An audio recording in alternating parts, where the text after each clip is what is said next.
Welcome to Highway to History, where we explore the hidden stories behind some of the most fascinating locations along America's roadways. In this episode, we're making our way to Gadsden, Alabama, where a stunning statue stands on the brink of a roaring waterfall. The statue depicts a young woman with long hair and a feathered headdress, gazing down at the raging waters below. She's about to leap into the abyss, but why? What's her story?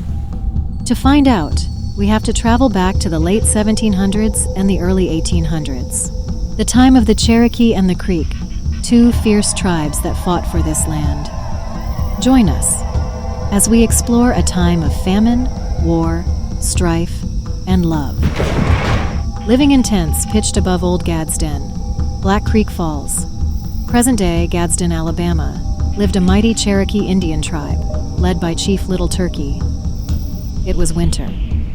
Famine was stalking through the land, taking the trail of Lookout Mountain and pulling at the flaps of the tribe's tents. There was no venison, for the deer had taken to lands unknown, and of corn there was none. On such a day, in rode a mighty Creek sub-chief to the tents of the lookouts, bringing corn and venison. With him he brought a speaking leaf, which signified a desire to form an alliance that would sweep from the mountains a hostile environment. "All this I bring," the rider cried. "For me, I want Princess Noccalula." Wrapped in their blankets, slowly dying of the famine, sat Noccalula and her father. Chief Little Turkey rose and invited the stranger to enter into his tent. In an effort to save his tribe from starvation, he gave his daughter, and bade the visiting chief to make a wedding feast upon the morrow. Princess Noccalula was known for her exquisite beauty throughout the land. No other Indian maiden could compare to her. Many in the Cherokee tribe sought her hand, but she had eyes for only one, a young, strong Indian brave known as Tsuwali. Tsuwali loved Noccalula as deeply as she loved him. They often met secretly in the woods and under the waterfall, away from the eyes of their people. They dreamed of the day they could marry and be together, but their plans were not to last. The sudden news of the betrothal was devastating. She begged her father to reconsider, but the chief knew this was the only way their people were to survive the winter. That very night, Tsuwali and Noccalula met, hidden by the cold clouds behind the waterfall. Tsuwali could not bear the devastating news his love brought to him.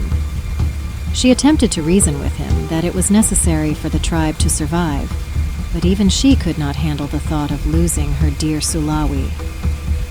They both understood this was the only way. They embraced one final time, then parted ways. The morning was cold.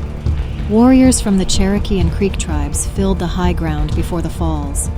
The feast was plentiful. Games were played among the two tribes. All differences were put aside, and it was a cheerful event. The Creek sub-chief wore the formal attire of a prominent war chief, enjoying the games between the braves of both tribes. Suddenly there was silence. Only the sound of the falls could be heard. Out from the main tent came the stunning Noccalula. She was dressed in the finest clothing. Her hair was braided, and she wore an elaborate dress, befitting of a princess. All eyes were upon her. Even the wind seemed to pause for a time. The Creek sub-chief stepped forward. All the warriors backed away, creating a semicircle around the two. As the chief got closer, there was a rustle in the bushes. Tsuwali leapt out, stepped in between Noccalula and the Creek chief, protectively holding her. The braves started to move forward. In an instant, they locked hands, ran toward the falls, and leaped. The guests were shocked and horrified by what they had witnessed. They rushed to the edge of the cliff, but it was too late.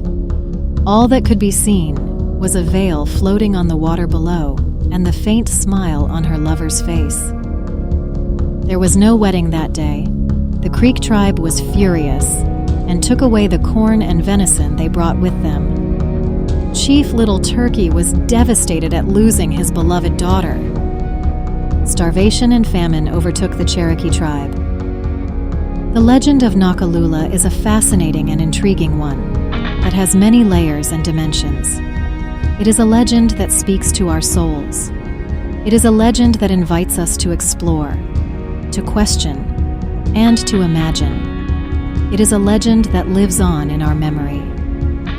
Black Creek Falls has been renamed in honor of this maiden, who was prepared to lay down her life and the lives of her tribe to be forever with her lover. If there is history on the highway you would like to see in future videos, please leave a comment. And as always, please like, share, and subscribe, as it is you that keeps us going.